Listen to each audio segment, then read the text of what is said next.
Good evening. Welcome to California Today. I'm Liang Zhang. Here's a preview of some of today's stories. The governor vetoed a set of kindergarten-related bills this week. That's as he has hundreds of bills left to veto or sign by the end of the month. After nearly 100 days of heading down, gas prices are on the rise again. We'll look at where it's expensive and how California is leading the nation again. And the serial adventurer who took it upon himself to kayak across the Pacific is enjoying paradise. He experienced a physical and spiritual journey. Governor Newsom vetoed bills about kindergarten classes due to the concerns of lower than expected revenues. That comes as he still has hundreds of bills to sign or veto before the month's end. Governor Gavin Newsom has over 500 bills to either veto or sign by the stroke of midnight on this coming Friday. That would mean making decisions on about 100 bills per day. On Sunday, he decided to veto Assembly Bill 1973 and Senate Bill 70, with concerns that the state's revenues will be, quote, lower than expected. Newsom has consistently used this phrase while vetoing not just this bill, but numerous other bills. In the veto message, he wrote, "With our state facing lower than expected revenues over the first few months of this fiscal year, it is important to remain disciplined when it comes to spending, particularly spending that is ongoing." AB 1973 would have required elementary schools to offer at least one full-day kindergarten class starting in the 2030-31 school year, with a phased implementation beginning in 2027. SB 70 would have made kindergarten mandatory for students to attend first grade, starting in the 2024-25 school year. The Department of Finance released a July report showing California's tax revenues fell short of expectations in June. The author of AB 1973, Assemblyman Kevin McCarthy, told the Center Square that he was, quote, disappointed by the governor's veto. A Los Angeles judge ruled that the sheriff's department properly obtained warrants to search the home of the county supervisor. The search came as a part of a political corruption probe. A Los Angeles judge has ruled that the sheriff's department properly obtained warrants to search the home of County Supervisor Sheila Kuehl.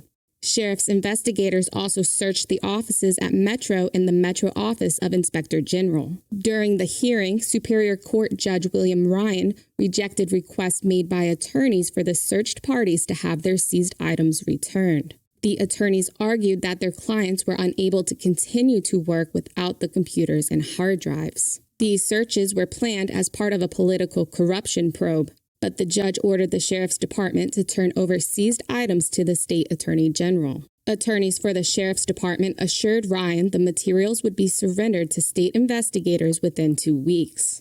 The sheriff's department launched the investigation after a whistleblower alleged that Kuehl contributed to awarding contracts to Peace Over Violence. Peace Over Violence is a nonprofit organization run by her close friend, Patricia Giggins. The series of no-bid contracts awarded to the organization was worth more than $800,000. Kuehl has strongly denied the allegations, saying she had no involvement in the contracts and did not vote on them as a member of the Metro Board of Directors. Gas is going up again. After nearly 100 days of prices slowly dropping, the trend is to pay more once again. Here's who is paying the most, the least, and why it may be happening. Gas prices are on the rise again after 98 days of declines, with California leading the nation. According to AAA, the national average price for a gallon of regular gas was $3.68 on Wednesday. That's up nearly 1 cent from Tuesday, still lower than a week ago or a month ago. But compared to a year ago, a gallon of gas is up almost half a dollar on average. California saw regular gas at an average of $5.49 per gallon on Wednesday, the highest in the country. That's $2.40 higher than the national low in Mississippi. Patrick DeHaan, head of petroleum analysis at Gas Buddy, told USA Today that gas prices could go even higher this year. A range of factors come into play, including the looming threat of a recession, the hurricane season hitting its peak, and global oil demand.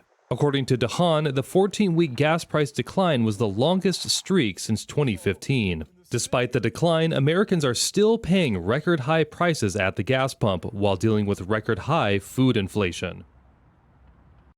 Southern California is experiencing another, fortunately shorter, heat wave. that would precede cool weather, which is just around the corner. A small heat wave is heating up the southern part of the state before a cooling trend moves into the region later in the week. The National Weather Service issued an excessive heat warning that will be in effect until Tuesday night. The notice initially lasted through Wednesday, but cool temperatures are expected to return sooner than that. The warning affects the Santa Clarita, San Fernando, and San Gabriel valleys. The temperatures are set to top 105 degrees. In addition, more inland areas of Southern California are set to hit temperatures of up to 98 degrees. During the heat wave, people are urged to exercise caution and drink plenty of fluids. The Bay Area man who went out on a solo kayaking journey from the Pacific has finished his trek. It took him nearly 3 months to kayak from California to Hawaii. NTD's David Lamb talked to the adventurer before his departure and heard from him again after his arrival. Cyril Derimo completed his first solo kayak crossing from Monterey, California to Hilo Bay in Hawaii after 91 days and 9 hours.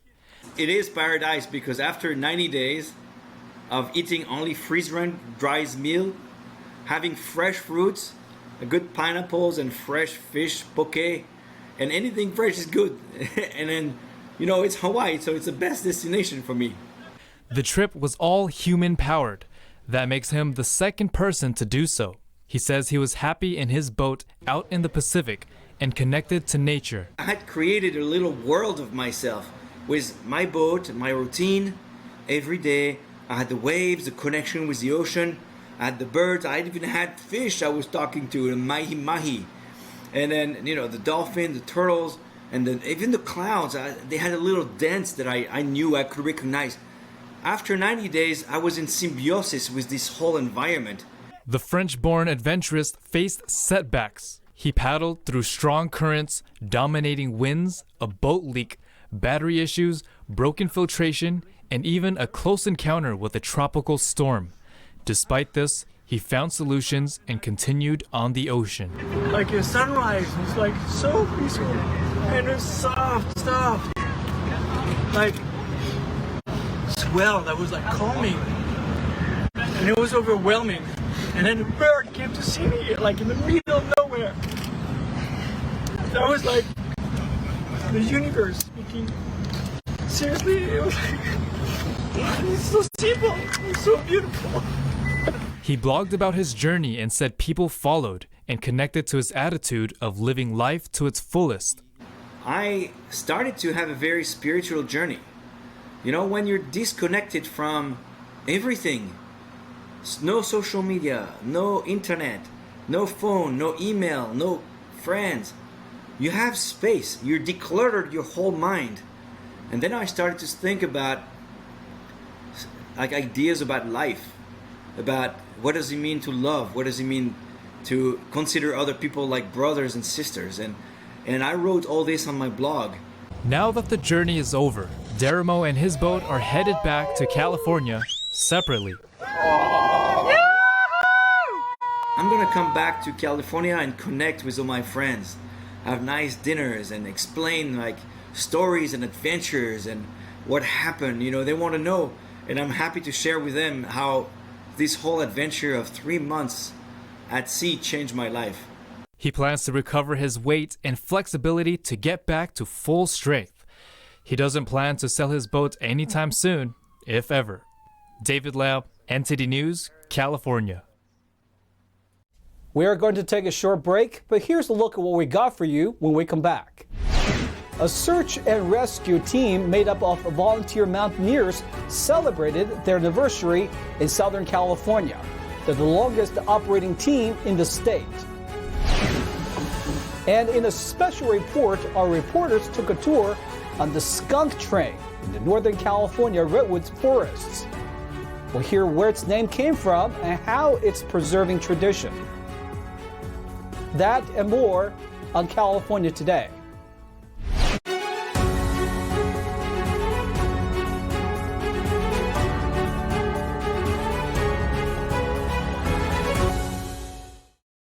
A team of dedicated search and rescue volunteers are celebrating their 75th anniversary.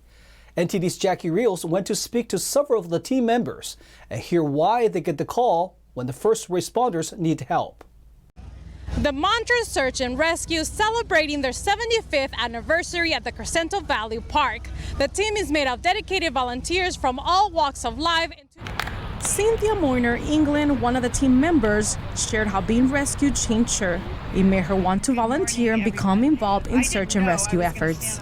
My story is a little unusual in the fact that I was lost in the mountains for nearly 48 hours, and search and rescue teams came and rescued me.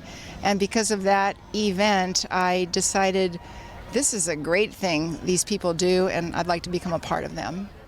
Community members from law enforcement, first responders, and leaders came together to celebrate the milestone and recognize the team. Started in 1947, they are one of 8 volunteer rescue teams affiliated with the Los Angeles County Sheriff's Department. That makes Montrose Search and Rescue the longest-serving team in Los Angeles County. They're responsible for the largest area wilderness. They're always on call 24 hours a day, 7 days a week, 365 days a year, ready to rescue anyone in need. It's very gratifying when we're able to rescue people, whether they're hanging off a cliff over the side of the highway or if they're missing in a snowstorm in the middle of the night. So it's very rewarding. On the flip side, there are some sad stories also to be had, because not everybody survives. Mike Leon said that team members are also known as mountaineers. They are trained in a wide range of search and tracking, as well as rescue methods. Some of those include snow and ice conditions, avalanches, cliffs, swift water, and assisting with evacuations of fire and floods. So what I have on display here is some of the tools we use for ice rescues in snow and ice, because here in LA County, we cover everything from the beach to 10,000 feet in Mount Baldy. One such rescue situation is when a car goes over the side of a mountain road. Jason Johnson demonstrated the rescue equipment for that emergency. This is one of our trucks called Robert 3. It's one of our main over-the-side vehicle we use for rescues when a vehicle goes over the side. It has 1,000 feet of cable and rope. The team is not limited to only LA County, but they also assist other search and rescue teams that are in need of assistance, including out of the state. The Montrose unit has an underground specialty unit that is able to assist anywhere in the United States if there is a need for underground rescue, such as in a mine. The Montrose Search and Rescue Team is made up of men and women who are trained professionals who will respond and do all they can to locate and rescue someone in need. Jackie Rios, NTD News, California. All aboard the Skunk Train. Don't let the name fool you, as the world-famous ride takes visitors back in time through the Redwoods of Northern California. In this special in-depth report, NTD's Eileen Ang went for a ride and to see how the train keeps history alive.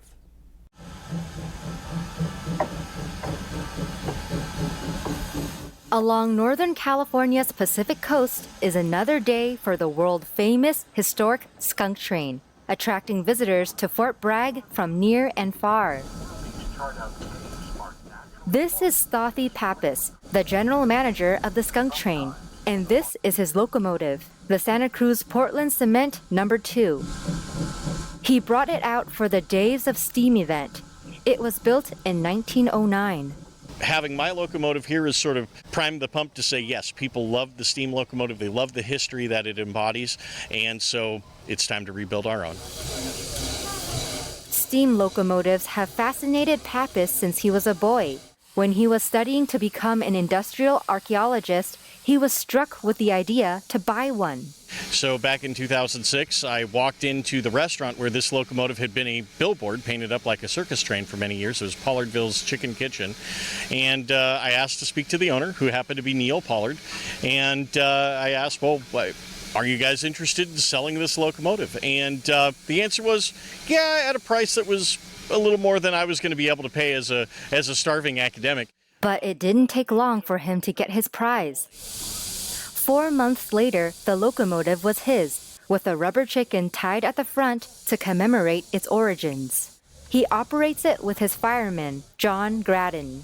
This entire box from the back to the front of the cab is all firebox up to about here. So you have a great big oil fire in here that's boiling all the water in the entire boiler, keeping up that pressure so we can keep her moving. The boiler runs at about 360 degrees. The more pressure you have on the vessel, the more heat it takes to boil the water. The pressure brings the boiling point of the water up. The pressure is not what makes the locomotive run. It's the expansion of letting the water vapor out of the boiler that actually moves the engine. It runs on recycled fuel oil and has since 1909. Graddon explains how he and Pappas work together to get the train going. And then on this side of the engine, when he's running over here, he's got the bar for direction, the throttle, and the brakes for the train and the engine that he's controlling. So it's a marriage between both sides. He has to have me to do his job. If he's not doing his job, there's no reason for me to do mine. So we work together to make everything happen, all in a balance. The Skunk Train's peculiar name came from how bad its exhaust smelled. When the California Western Railroad bought its rail buses that were gasoline powered, everybody sort of derisively in the local communities called it the skunks. You know, oh, those skunk cars that they use to haul people now.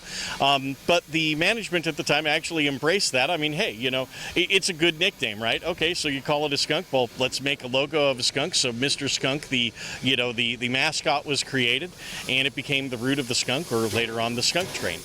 Pappas explained the train started in 1885 as a lumber hauling railroad. It served as part of the Union Lumber Company. Over the years, the tracks stretched further east until it connected to the city of Willits. This railroad was in many ways the lifeblood of the community here in Fort Bragg for so many decades. It hauled all the goods and services in from the outside world and hauled the timber out. That made most of the money until the lumber mill shut down in about 2002. It still carries freight, but its economy has changed to focus on passengers. People discovered the beauty of the Redwoods during the second half of the 20th century. Passengers started to ride the train for the scenery.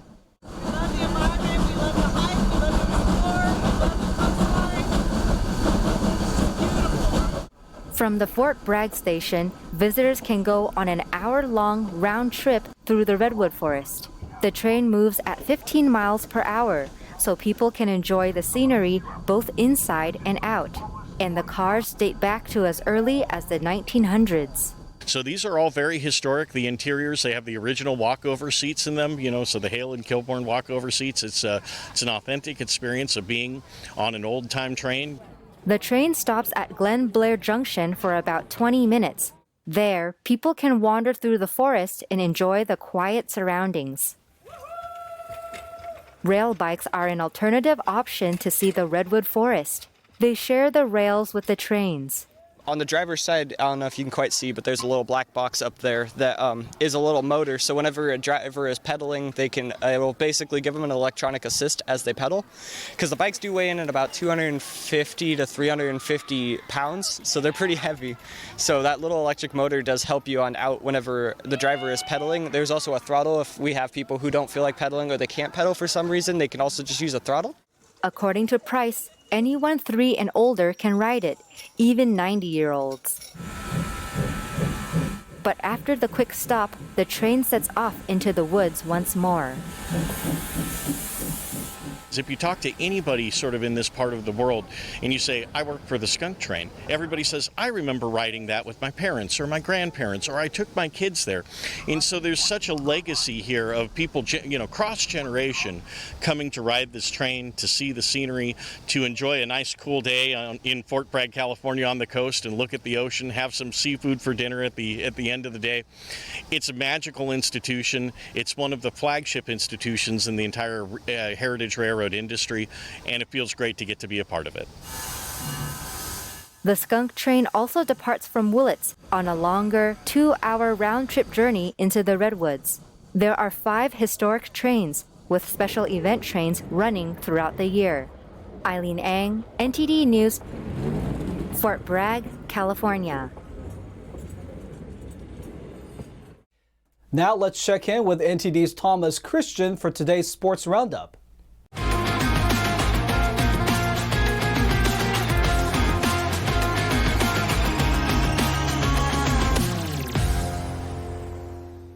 I'm Thomas Christian, giving you the California Today Sports Roundup. Rihanna will perform at the Super Bowl halftime show in February in Glendale, Arizona, the NFL announced on Sunday. The Grammy-winning Barbadian singer is filling one of the most coveted slots in the U.S. music calendar, watched by millions of television viewers annually. The Super Bowl will be the biggest event in American football this year, taking place at Glendale State Farm Stadium in Arizona on February 12th. San Francisco left tackle Trent Williams suffered a high ankle sprain in their 11-10 loss to the Denver Broncos on Sunday Night Football. The 34-year-old is expected to miss at least 4 weeks, although no concrete timetable has been released.